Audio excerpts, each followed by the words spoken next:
Hello friends, कैसे हैं आप लोग। आज फिर उपस्थित हूँ मैं जो है साइंस और टेक्नोलॉजी के करंट अफेयर और जो टॉप मोस्ट जो है न्यूज़ हैं, जो टॉपिक हैं उनको लेके। तो आओ देखते हैं। अब आज की हमारी जो है आज का पहला टॉपिक है हमारा एंटीबॉडीज, ह्यूमन मोनोक्लोनल एंटीबॉडीज।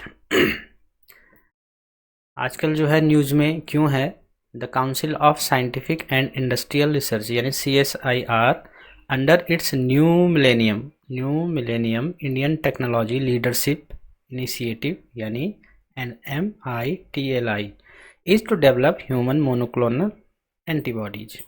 तो अभी हाल ही की ये न्यूज़ है, तो इसलिए जो है टॉप न्यूज़ में है ये। The project will generate human monoclonal antibodies from patients that are in convalescent phase। convalescent phase means यानी जो लोग जो है रिकवर कर रहे हैं कोविड-19 की बीमारी से। The monoclonal neutralising antibodies were first developed by Israel. अभी ये भी जो है न्यूज़ में था, रिसेंटली न्यूज़ में था कि इजराइल ने जो है इस प्रकार की जो है एंटीबॉडीज़ को जो है डेवलप कर दिया है। मोनोक्लोनल एंटीबॉडीज़ क्या हैं? If the antibodies are recovered from a single recovered cell, केवल जो है अंतर प्लाज्मा थेरेपी और इसमें जो है केवल अंतर यहीं पे आ जाता है कि इसमें जो है केवल एक सेल का इस्तेमाल किया जाएगा। वहाँ से जो है जो रिकवर्ड जो लोग हैं उनके प्लाज्मा से या उनके ब्लड से केवल एक सिंगल सेल को लिया जाएगा। They are called monoclonal antibodies.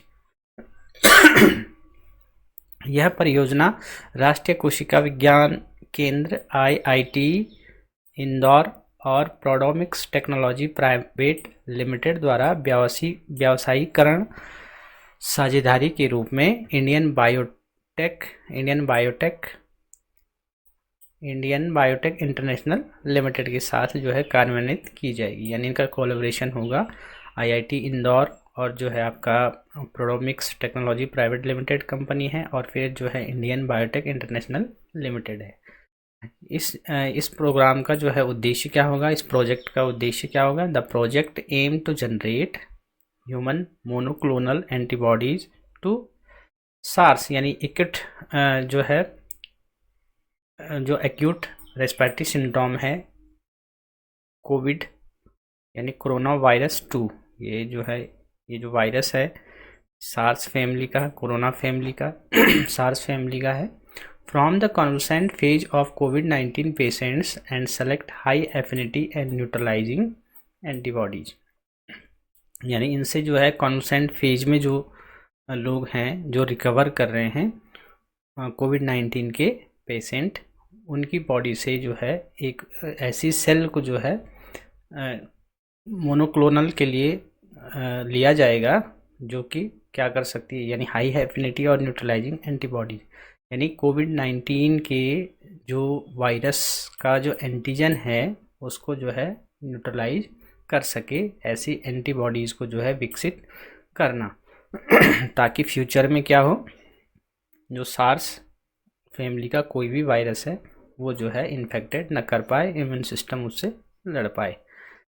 Anticipate future adaptations, मैं अभी जो जैसे बात कर रहा था, जैसे एडेप्टेशन है यानी फ्यूचर में कभी भी जो है सार्स का जो वायरस इन्फेक्टेड अगर किसी को करता है तो उसके अगेंस्ट जो है इम्यून पावर जो है जुटा ले of the virus and generate human monoclonal antibodies clones that can neutralize the mutated virus so that it could be readily used for combating future SARS-CoV infections।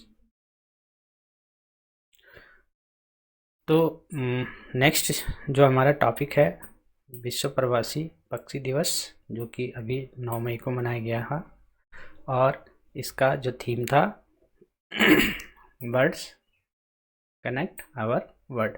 यह दिवस संयुक्त राष्ट्र पर्यावरण कार्यक्रम के अंतर्गत प्रतिवर्ष 9 मई को मनाया जाता है। इस दिवस की शुरुआत 2006 में हुई थी। इस वार्षिक अभियान का उद्देश्य क्या है कि प्रवासी पक्षियों और उनके आवासों की सुरक्षा एवं संरक्षण की आवश्यकता के बारे में जागरूक करना। यानी जो प्रवासी पक्षी हैं, माइग्रेटरी बर्ड जो हैं, उनके जो है जो आवास हैं उनकी सुरक्षा और उनको जो है संरक्षित करने के लिए जो है दुनिया को जागरूक करना। इसका जो थीम था 2020 का जो विश्व प्रवासी पक्षी दिवस है, उसका जो थीम था पक्षी हमारी दुनिया को जोड़ते हैं। इस थीम के अंतर्गत इकोलॉजिकल कनेक्टिविटी और इकोलॉजी सिस्टम की अखंडता पर बल दिया गया है। इकोलॉजी कनेक्टिविटी यानी जो है इनके जो हैबिटेट हैं, जो निवास स्थान हैं या इनके जो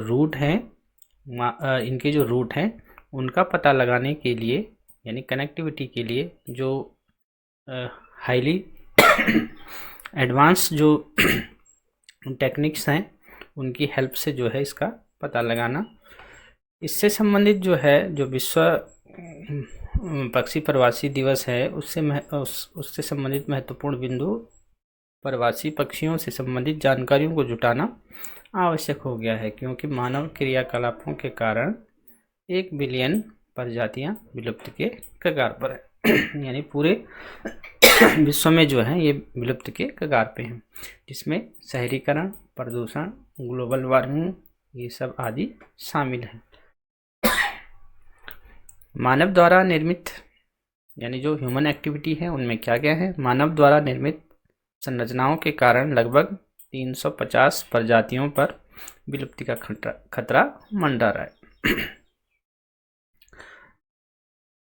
जिसमें कांच जैसे परावर्तनशील सामग्री से बनी संरचनाएं, पवन चक्की, पावर टरबाइन और ऊंची इमारत आदि जो है शामिल है। बच्चों यहाँ पे जो है 1 मिलियन प्रजातियां जो है ये जब से जो है ये इनिशिएट हुआ होगा, ये प्रोग्राम इनिशिएट हुआ तो तब से जो है लगभग जो है 1 मिलियन प्रजातियों को जो है ऐसा ट्रैक किया गया कि ह्यूमन एक्टिविटी के कारण इतनी प्रजातियों को जो है नुकसान हो सकता है और ये जो है विलुप्त हो सकती हैं। और यहाँ पे जो है मानव द्वारा निर्मित संरचनाओं के कारण लगभग जो है 350 प्रजातियों पे जो है विलुप्ति का खतरा मंडरा रहा है। नेक्स्ट जो टॉपिक है हमारा वो है HR 6819, पृथ्वी का सबसे निकटतम ब्लैक होल। न्यूज में क्यों था ये? हाल ही में शोधकर्ताओं ने HR 6819 नाम का पृथ्वी के सबसे निकटतम ब्लैक होल की खोज की है। यह ब्लैक होल ट्रिपल सिस्टम में 2 तारों, दक्षिणी तारामंडल यानी जो दक्षिणी दिशा है, दक्षिणी तारामंडल है, या इसको जो है टेलीस्कोपियन भी कहा जाता है, के गुरुत्वाकर्षण के रूप में बंधे हुए हैं। यानी जो है क्या होगा कि इस तरह से जो है इनके बीच में ये जो है 2 दक्षिणी तारे या इनको टेलीस्कोपियन कह सकते हैं, और इनके जो बीच में है ये जो है ब्लैक होल नज़र आया। इसका ब्लैक होल जो थ्योरी है इसके बारे में अभी आगे हम पढ़ेंगे। स्टीफन हॉकिंस जो है बहुत महान वैज्ञानिक हुए हैं, वो इस थ्योरी से जुड़े हुए हैं। ब्लैक होल से संबंधित सबसे ज़्यादा जो है थ्योरियाँ दी हैं उन्होंने ही दी हैं, स्टीफन हॉकिंस। इसका द्रव्यमान सूर्य के द्रव्यमान से लगभग 4.2 यानी 4.2 गुना बड़ा है, तथा सूर्य से इसकी दूरी जो है 1120 प्रकाश वर्ष है।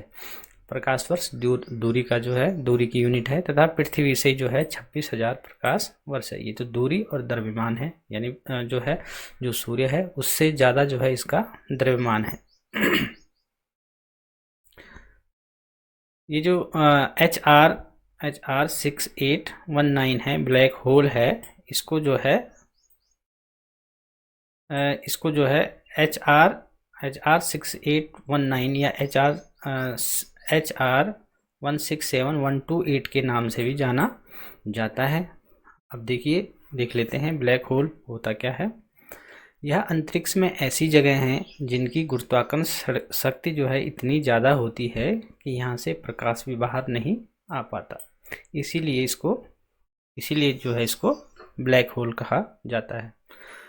इसका मतलब ये है कि इस स्पेस में, इस अंतरिक्ष में या किसी गैलेक्सी में जो है ये ऐसे स्थान होते हैं कि जहाँ पे जो है गुरुत्वाकर्षण यानी ग्रेविटी जो है इतनी ज़्यादा है कि लाइट भी जो है उस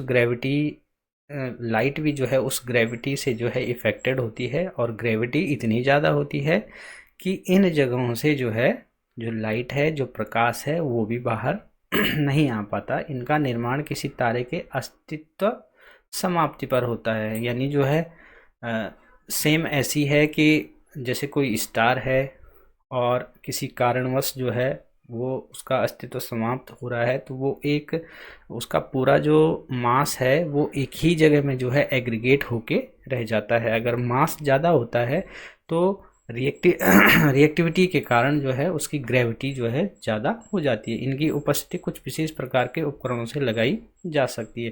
यानी अगर हम जो है सामान्य टेलीस्कोप या इस तरह से इसका अध्ययन करना चाहेंगे तो ये संभव नहीं है। और ये जो है दूसरे तारों से भी क्या होते हैं, भिन्न होते हैं।